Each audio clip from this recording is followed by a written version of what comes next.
You know what's weird is I booted up this computer and did some updates and I benchmarked the thing and I'm like, man, I don't even like this thing. I'm like, when the hell? I'm like, I gotta go through this menu here and then I gotta look up on the internet how to pin my file explorer to the taskbar. I mean, so like what they want you to do is they want you to come in here and right click this stupid thing and go file explorer right here. They took away the shortcut. Like, so then you need to know what the name of the program is that runs file explorer, which is C Windows C colon backslash Windows backslash explorer.exe. And you have to know that. You can't just type in file explorer or something. You can't just come over here and go new shortcut. It won't work. And you can browse, but you won't find it. It's not there. Like, this is stupid. And I realized I don't like this. This isn't any better than anything that Linux has to offer. Other than, like, it probably works better with certain stuff, but I'm just like, wow. As I haven't really been using Windows over here, I do have it on my main computer for streaming, but I pretty much just get in there and stream. I don't do anything else with it. And so I was fiddling around with this one, and I was like, man, this thing fucking sucks. I'm like, I don't even like this anymore. Like, so I have to scroll through all this shit. It's not like GNOME where I can go through and just look at everything all at once. It's like, wow. So, I've kind of been like, well, I don't know what the hell to do with this thing then. Because I'm not even sure I give a crap. If I had an extra hard drive, just slap it in there and be done. So the problem is, it's just like, I'm not really a Linux user, and I'm not really a Windows user. I don't actually really like either one of them. Like, I feel like things are too difficult in certain ways for either one of them, you know? And then, like, a lot of times things are just, like, the stupidest crap is, like, ridiculous in either one of them. But by and large, Linux is far more difficult to get things to just work like they should for a lot of things, because I mean, Windows really has the market cornered on a lot of this stuff, and it just is what it is. But you're talking about a private, you know, multi-billion-dollar industry or whatever the hell, you know, versus open source. Some of it's making money, but you know, it's a completely different thing. But I don't know, man. I just kind of like, I mean, I'm not going to switch to Windows 11 because I can't. I think this one here may be able to. I don't know. There's a TPM module in there, but I actually don't think it's the right one because I think this board's too old. I think what we figured out is this board is like 2017. It's the MSI Z370. I don't know if it's a 370 Pro. Yeah, Z370A Pro. Anyway, I don't know what year it is, but I don't think it's eligible. And I'm sure there's a way I can get around it, but it's like, okay, I'm kind of done with it. Like, if I can do all my other stuff, like program radios and stuff like that with Linux, and use all this other software and have it easier to use desktop, then, like, I don't really see, like, what am I going to use this for? You know, and I've got a bunch of computers, so, I can benchmark Cinebench and you know, do all that. Well,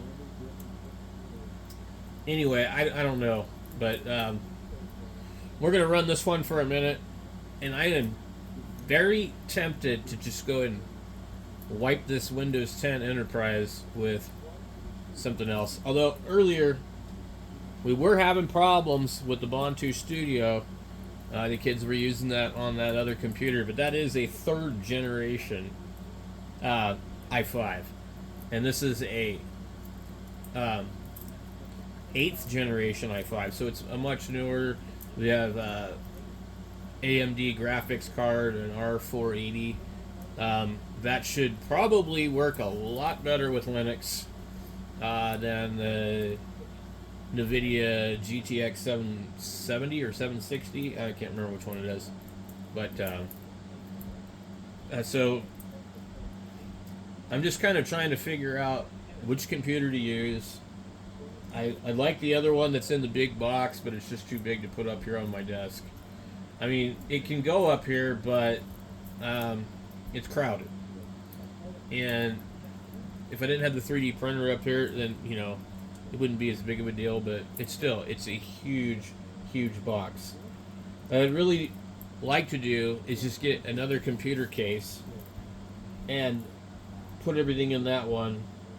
And I have one, and I'm just not sure that if I want to do that or not, because the Corsair case is kind of cool.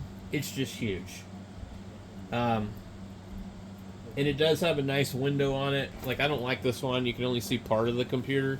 I want the whole thing, dude. I don't want half of a piece of thing. I want the entire side of the case visible. I want to see inside the thing. I like looking in the computer. I've got a couple of towers you can't see through, and I'm like, whatever. So,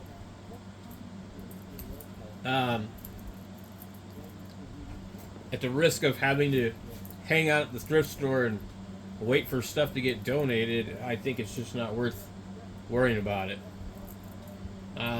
Plus, so what I need to do is get caught up on all the junk that I have, and focus on my channel a little bit more than this other thing.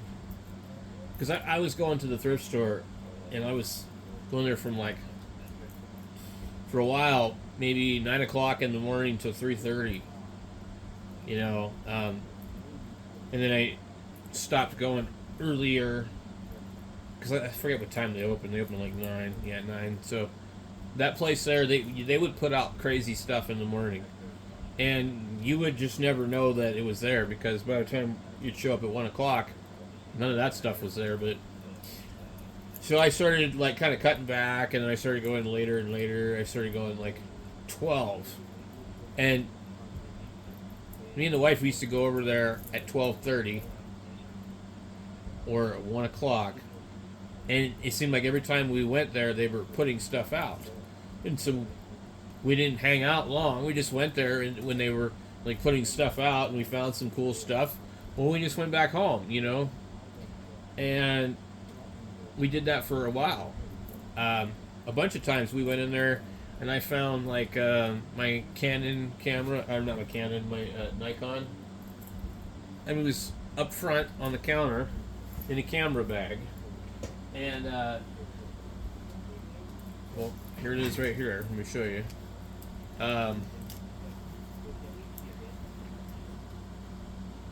It's a D3500.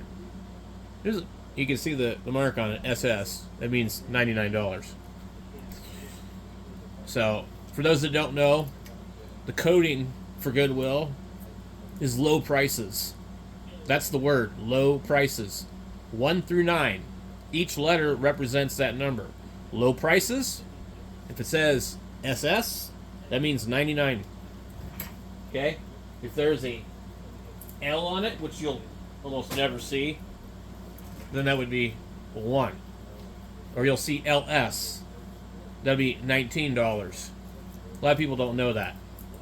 And this guy told me that one day, and I'm like, you kidding me, really? Because I had a chart that said what everything meant.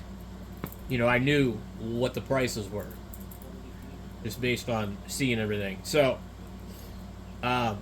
that's a big secret for that company. Like, they write everything on there, but you'll find stuff in the store all the time, and somebody's taken the tag off of it, and you'll still see the pen mark. So then you know what it's going to cost, when you ask them to go get a tag for you. But some guys will wipe the stuff off. It's pretty hard to wipe off, but a lot of these stores, they charge too much money for stuff, and then other stores you get really good deals on stuff. There's really no telling.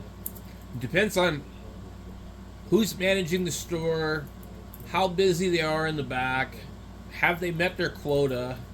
So if the people in the back is Monday, and they know they're going to have to make a certain quota or the boss is going to be threatening to fire them, everything's going to be priced really high. By Wednesday, it might start to look pretty good because they're like, hey, we're already at our quota. Or maybe they're not. And so then the prices will still be really stupid. So, but Friday, they've already met their quota maybe. And they're just like, put whatever chill prices on shit, And that's how it works there sometimes. If it's a busy store, you're more likely to see better prices than a store that doesn't have a lot of donations or whatever. And also, they pay for donations. They buy donations from other franchise stores. They, I think, also buy stuff from Amazon returns. But when you see it, your local Goodwill store could be from somewhere else. Like, I found out the stuff they were putting out at this store here was coming from California, the Bay Area. And it was some good stuff. And then we would get Amazon stuff. But I don't have time to sit there and hang out at the thrift store, 4 or 5 hours a day. I mean, like 10, 11, 12, 1, 2, 3. I mean, that's 6 hours, and that's like a part-time job. And stuff here doesn't sell. I sold something that I bought like 2 or 3 months ago finally, and I haven't sold anything in weeks. So, and then I gave away a bunch of stuff. I've been giving away stereos. So, it's just really hard to sell stuff.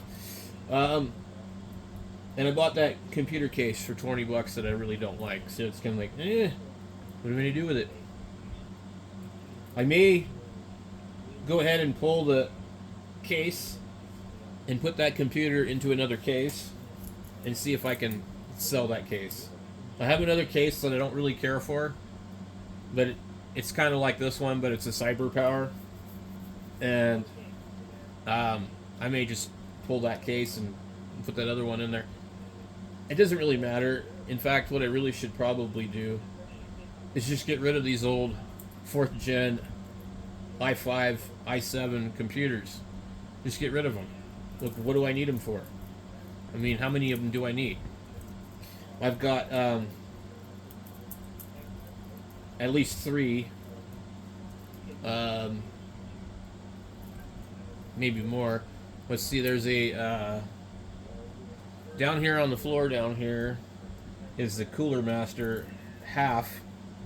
I think it's a 932. That's a really cool computer. And I just don't want to get rid of it because it's cool. But let's take a look here at this. So this is it's out of my way at this point. I needed it out of my way. It's a really big, tall tower, and it's made out of thick metal, unlike a lot of these little flimsier ones.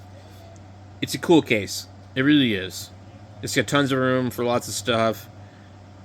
That's how I really prefer my cases to be. I don't want a case that's short and fat. This is a big, huge, tall case. Otherwise, I prefer just something real kind of clean looking.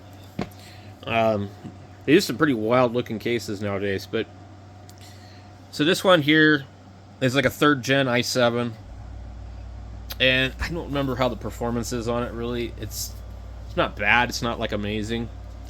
So that's got an i7. The case next to it, behind it, is empty. That's needs to go in the trash. It's an AMD Athlon 64. That's the one that we fought with to find like some combination of thing that worked with it, and we found out like one of the you had to pull one of the sticks of RAM to get it to load the operating system, and then you could add it back in later. It's just like nuts. So, but it's inside of a case that I've been having laying around, so it's not a big deal. And one of my spare power supplies is in there, so no big deal. And it's DDR RAM, DDR2. I mean, stuff I'm not using. I don't have anything that takes like DDR2 except for maybe a server that probably won't even run it anyway. So to absolve all that and turn it into something useful would be great. I've got one up over there. I've got an extra server rack right here. That one's my main computer I use all the time. It's not like anything amazing. It's an i7 6700K. I don't even have it overclocked or anything. I could. So that's an i7 6th generation. That's an i7 4th generation. And then I have a 7th generation, the X299 motherboard. And then this is an 8th generation i5. So those are like my fastest computers. This one in the corner is like a 4570 or something, and I use it for the computer here. It's in an Antec case. It's real plain. There's no like window on the side of it. You can't see anything in it. It's just plain. It's kind of a little flimsier of a case, but it's clean and nice looking. And then the other one up there is another Corsair case, and it's got